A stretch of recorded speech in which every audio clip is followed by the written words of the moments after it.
We are here at the Long Beach Sunnyside Cemetery and Municipal Cemetery for the 27th annual cemetery tour put on by the incredible folks at the Long Beach Historical Society. People like me who grew up in Long Beach, we see street names and building names and we understand that there's stories and people behind some of those names, but we don't always get a chance to know what they are. And today we have an incredible group of actors who are going to tell some of those stories that are funny and heartwarming and really important to the history of our city. So tune in now to see one of those stories happen. Welcome. I am Captain Billy Graves, and there are 15 of us Graves buried here. I won't bore you with the full list, but suffice to say that you are surrounded by Graves' graves. Thank Never you. gets old. I'm Edmund Griffin. I'm not buried here. I just came by to see my pal Captain Billy. We help bring the wild beasts of the sea to the public. I was 21 when I first landed in Long Beach in 1885. My family moved here from Kansas, and I took one look at that Pacific Ocean, and I heard the siren call. So I bought a boat, and I made my living taking people out on fishing expeditions or entertaining tourists who wanted to see the sights from the ocean. One time, I thought I saw a small little island floating by the boat.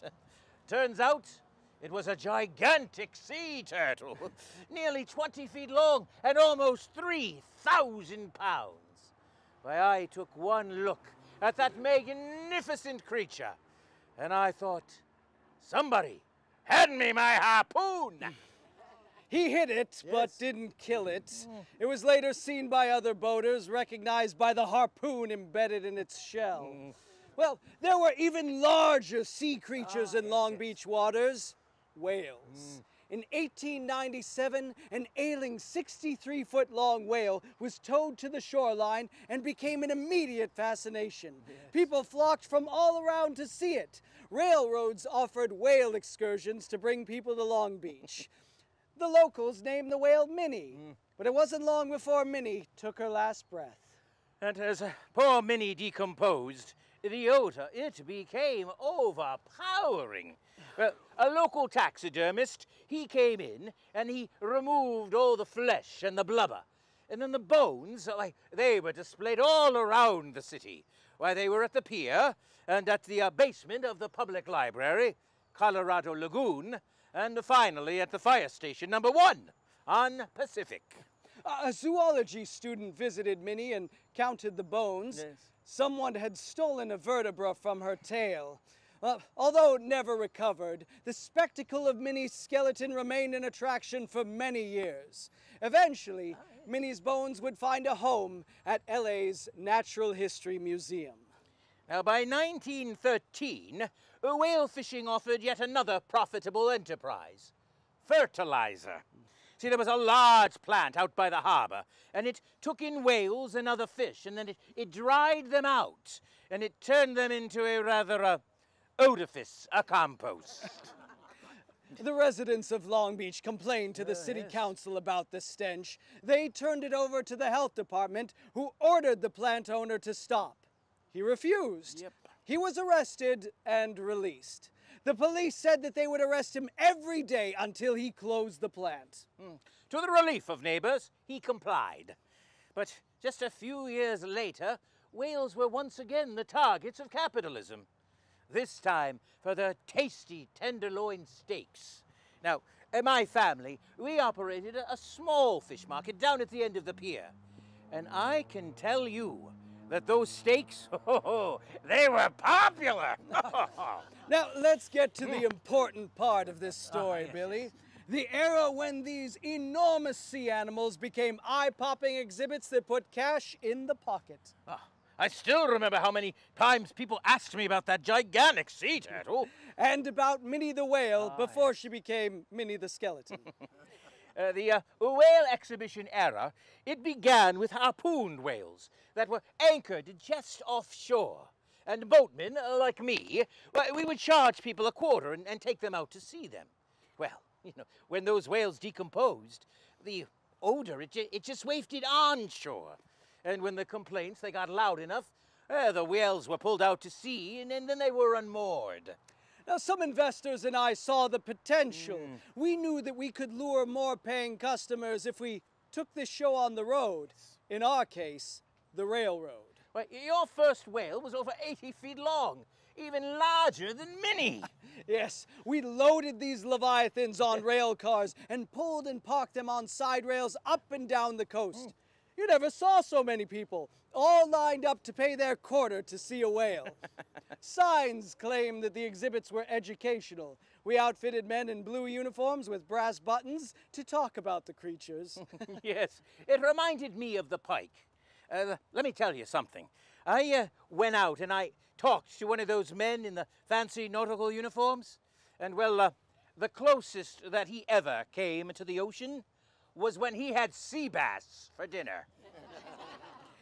The exhibit made $100,000 in 6 months. That's 1.7 million in today's dollars. Yes. Yes, but like Minnie and all the others, the whales would decompose and smell horrible. But Ed, he was determined to find a solution. So just hours after the next whale was killed, he began the job of preserving it and trying to mask that odor. I poured barrels of formaldehyde and salt into the whale. The animal exploded. Gross. Just awful. Needless to say, it was unpleasant. Yes. Very. But the investors and I, we couldn't give up. The money was too good to just walk away. Oh, it wasn't easy. He had to keep preserving the whale by injecting preservatives into the carcass. Oh, he tried everything he could think of, even fruit juice.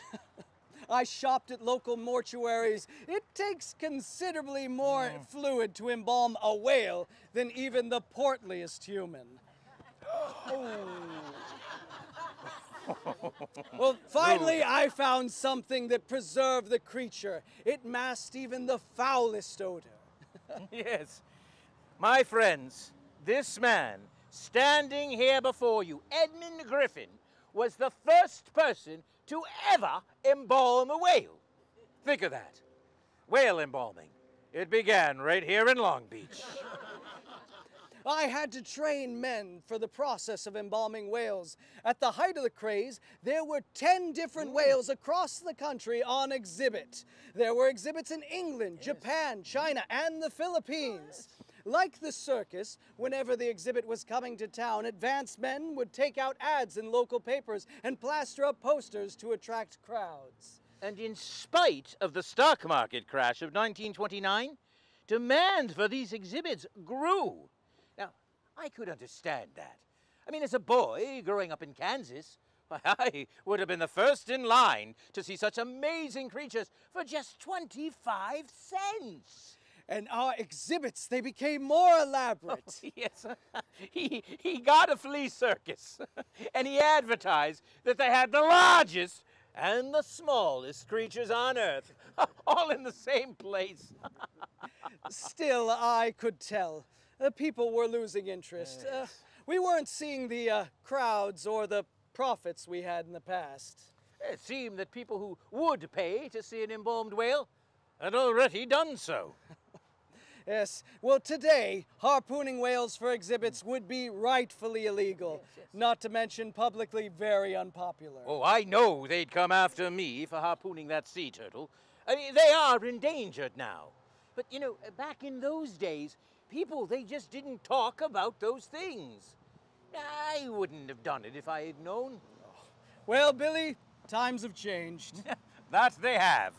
Well, thank you for all coming out and hearing our tales of whales, and for supporting the Historical Society of Long Beach. Thank you.